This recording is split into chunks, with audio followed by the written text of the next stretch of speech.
सितंबर को एक दुर्घटना घटती है हमारे क्षेत्र पलवल के गांव में। मतलब ये सुरजनगला गांव है, कुसक गांव है। एक कुसक गांव का लड़का डेथ कर जाता है। हमारे भाई महेश है ये सुरजनगला गांव से। इनके साथ इतना बुरा हुआ है, भगवान किसी के साथ इतना बुरा ना करे। इसमें हमारी टीम, पूरी टीम लगी हुई है, टीम पवन बढ़ाना इस पे काम कर रही है। ये राजनीतिक मुद्दा ना बना के इस भाई की मदद जिस भाई से होती हो वो आके कर सकता है। देखो ये बहुत ही दुर्भाग्य की बात है, इनके छोटे छोटे 3 बच्चे हैं। हमारी टीम भविष्य में इस भाई को कहीं भी कैसी भी दिक्कत आती है, हमारी टीम साथ खड़ी मिलेगी। भाई को कल ही आना था, पवन भाई को, लेकिन कल किसी कारणवश नहीं आ पाए। हमारी टीम आई थी पूरी, यहाँ पे टीम ने आके यहाँ अपने से जो हुआ है वो किया है। 3 साल का इनका राशन, खाना पीना, फिर बात को मैं दोहरा देता हूँ पूरे गांव के सामने, वो टीम पवन बढ़ाना देगी। भविष्य में इनको कहीं भी कोई प्रॉब्लम होती है, हम इनके साथ खड़े हैं। इनको घबराने की कोई जरूरत नहीं है कैसी भी। एक एम्बुलेंस ऐसी अरेंज कराएंगे, जब तक इनका ट्रीटमेंट चलता है हमारी एम्बुलेंस इनको यहाँ से लेके जाएगी और इनका ट्रीटमेंट कराएगी। मैं हाथ जोड़कर सभी से निवेदन करना चाहता हूँ, जितने भी हमारे क्षेत्र के युवा साथी हैं, आए भाई को देखें और इनकी जो मदद जो बनती है वो अपने से करें। बहुत बहुत धन्यवाद आप सभी का, सभी गांव वासियों का। और मेरी गांव को हाथ जोड़कर ये खास अपील है गांव वाले, बहुत धन्यवाद। परिवार का थोड़ा ध्यान रखें, बच्चों का थोड़ा ख्याल रखें। भविष्य में इनके बच्चों की पढ़ाई का भी कोई विषय जैसा भी होगा, हम लगे हुए हैं उसमें भी। हर चीज को संभव करने की हम कोशिश करेंगे। बहुत बहुत धन्यवाद आप सभी का। नमस्कार, मैं हूं सुदीप भूटानी। आप देखना शुरू कर चुके हैं वैभव क्रांति चैनल से। हमारे साथ मौजूद हैं सीवी वार्ड नंबर 18 से पार्षद पवन बढ़ाना। हैट्रिक मारी है पिछली बार उन्होंने, लगातार 3 बार पार्षद बनने का गौरव हासिल किया है पवन बढ़ाना, और रिकॉर्ड मतों से जीत हासिल की है हर बार। आइए सोशल मुद्दे पर उनसे बात करते हैं, क्योंकि कोरोना काल में पवन बढ़ाना बहुत ज़्यादा सक्रिय रहे थे। अब एक बार फिर से पवन बढ़ाना चर्चाओं में यूँ है कि सोशल मीडिया में उनके बारे में कभी कभी कुछ ना कुछ छपता रहता है। बढ़ाना साहब, सोशल मीडिया में बहुत आपके बारे में चल रहा है कि आप लोगों की मदद करने में जा रहे हो। 2-3 इंसिडेंट ऐसे हुए हैं जिनमें आप खुद मजबूर हो गए मदद करने के लिए। इसके बारे में बताइए, किसी वाक़या था जो आप मदद करने के लिए पहुँचे हैं? सबसे पहले धन्यवाद सतीश भैया। हमें अपने साथियों के माध्यम से सूचना मिली कि अभी करीब 20-25 दिन पहले एक पलवल क्षेत्र का गांव है हमारा, सुरजनगला। उस गांव का एक भाई है हमारा महेश, जिसकी दुर्घटना में उसका पैर कट गया और दूसरा पैर भी उसका डैमेज है। तो हमारे साथियों ने हमें सूचना दी कि वो भाई हमारा वाल्मीकि समाज से हमारा भाई है वो, तो उसकी हालत बहुत कमज़ोर परिवार से वो है, और 3 उसके छोटे छोटे बच्चे हैं। अब वो चल फिर नहीं सकता और घर की हालत सारी बहुत कमज़ोर है। तो हमारी टीम ने बताया कि आप एक बार जाके वहाँ देखें। तो हम सभी साथी वहाँ गए। हमने वहाँ जाकर हमसे हमारे सामर्थ्य के अनुसार जो मदद बनी वो हमने उसकी मदद करी, और उसके साथ ही हमने उसको इलाज कराने के लिए एम्स जाना पड़ता है। तो हमने कहा, उससे भाई से हमने पूछा कि भाई आप एम्स आते जाने का क्या कन्वेंस है? तो उस भाई के पास कोई इंतज़ाम नहीं है।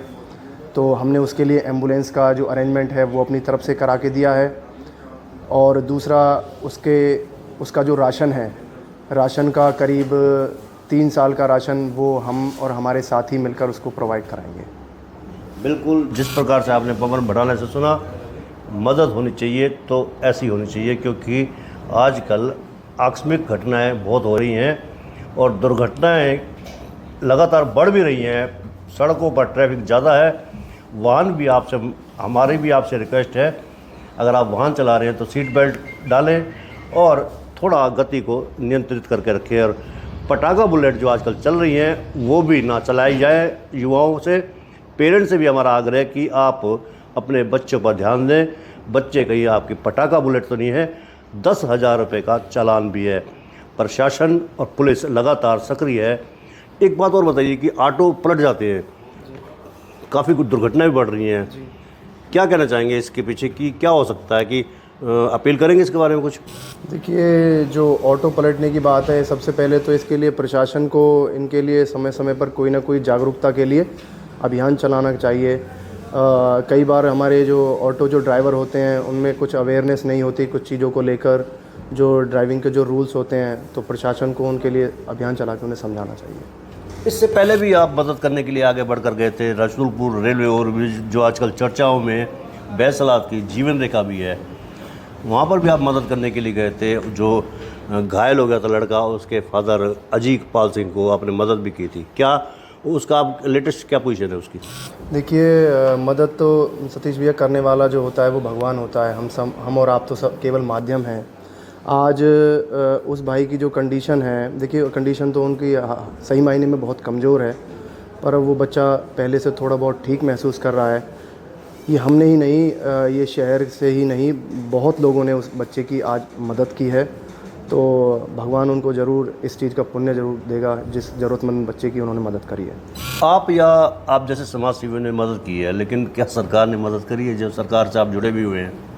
देखिए, सरकार की, जहाँ तक मैं उस भाई की जो बड़ौली वाले जो अजीपाल जी का बेटा था, तो हमें तो कोई सूचना मिल नहीं पाई कि सरकार ने की ओर से उस भाई को कोई मदद हुई हो, क्योंकि स्लैब जो उसके ऊपर गिरी थी तो वो सही मायने में कॉन्ट्रैक्टर की कमी थी, तो उसमें सरकार ने उसकी कोई मुकदमे में भी कोई मदद नहीं करी। और आर्थिक तौर पर सरकार इसकी मदद कर सकती थी, बहुत सरकार के पास स्कीमें होती हैं। सरकार ने तो, जहाँ तक मुझे सूचना है, सरकार ने तो उसकी कोई मदद नहीं करी। अच्छा, सरकार ने मदद नहीं करी। आप बात करते हैं उसी रसूलपुर रेलवे ओवरब्रिज की, क्योंकि ये भी सोशल मुद्दे से जुड़ा हुआ है। निर्माण कार्य चलते चलते आज 5 साल से ऊपर हो गए। 2018 में शुरू हुआ था। जितने का पुल का निर्माण की लागत नहीं है, उससे ज़्यादा डीजल पेट्रोल बैसलात कई लोगों ने फूंक दिया है। तो क्या कहेंगे कि सरकार या प्रशासन की इसमें लापरवाही है, या ठेकेदार की लापरवाही है, या लोगों की लापरवाही है?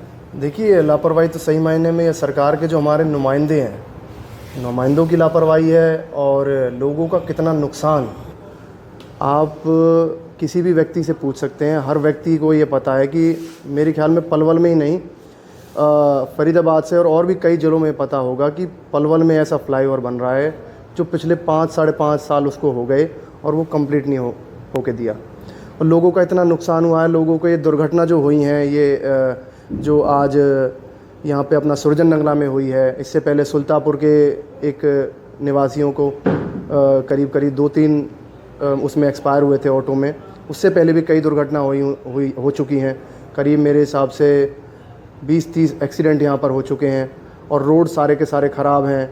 तो उसका, और कितने लोग रास्ते में चलते हुए, किसी को कोई परेशानी है, किसी को कोई सडनली कोई प्रॉब्लम आई है, तो वो जो शहर पहुँचने में उसको, जहाँ उसे 10 मिनट लगने चाहिए, वहाँ वो 1 घंटे तक हॉस्पिटल नहीं पहुँच पाता। बहुत लोग रास्ते में ही एक्सपायर हो गए। और कितनी जो और भी परेशानी है लोगों को, शादी ब्याह में जाना, किसी को किसी काम से जाना है, लोगों को तो इतनी भारी परेशानी है कि लोग तो जीवन में इसको भूल नहीं सकते। जैसे आप एम्बुलेंस की व्यवस्था कराते हैं, 2 केस तो आपने बता ही दिए हैं। एम्बुलेंस की व्यवस्था आप जैसे समाजियों को ना करनी पड़े। सरकार के पास बहुत फंड होते हैं। खुद नागरिक अस्पताल के पास कई वैन हैं, एम्बुलेंस हैं, अक्सर ख़राब रहती हैं, सुना ऐसा है। और सरकारी अस्पताल के बिल्कुल बाहर, नागरिक अस्पताल के बाहर एम्बुलेंस प्राइवेट हैं, बहुत लगे हैं, दीवारों पर भी लिखे हुए लगातार। वो भी किराया कुछ ज़्यादा भी मांग लेते हैं वो लोग। आपदा में वो फ़ायदा उठाते हैं काफ़ी सारे एम्बुलेंस वाले। तो क्या आप सरकार से मांग नहीं करेंगे, आग्रह नहीं करेंगे कि जो एम्बुलेंस हैं सरकारी हैं वो ठीक हों, ओके हों, ताकि जो गरीब लोग हैं उनको मदद मिल सके एम्बुलेंस की? देखो, हम तो भूटानी जी आपके चैनल के माध्यम से सरकार के नुमाइंदों से बिल्कुल अपील करते हैं कि जो एम्बुलेंस हैं वो एम्बुलेंस सही मायने में ऐसे जो ज़रूरतमंद जो लोग हैं उनको एम्बुलेंस प्रोवाइड कराई जाए। जो भी एम्बुलेंस ख़राब है वो सरकार उनको टाइम पे उनका मेंटेनेंस कराए। और ऐसे जो आज जो ये परिवार हैं, इनको जो परेशानी उठानी पड़ रही है, उनको आने जाने में जो परेशानी होती है, ये जिम्मेवारी तो सरकार की है। सरकार टाइम पर उन लोगों को, उन अधिकारियों को कहे कि कोई भी जो व्हीकल जो ख़राब है, ऐसी एम्बुलेंस ख़राब है, उसको टाइम पर ठीक कराए। तो ये थे हमारे बीच में पवन भड़ाना। हमने सामाजिक मुद्दे पर बात करनी थी, क्योंकि उनकी एक वीडियो किसी ने वायरल की थी।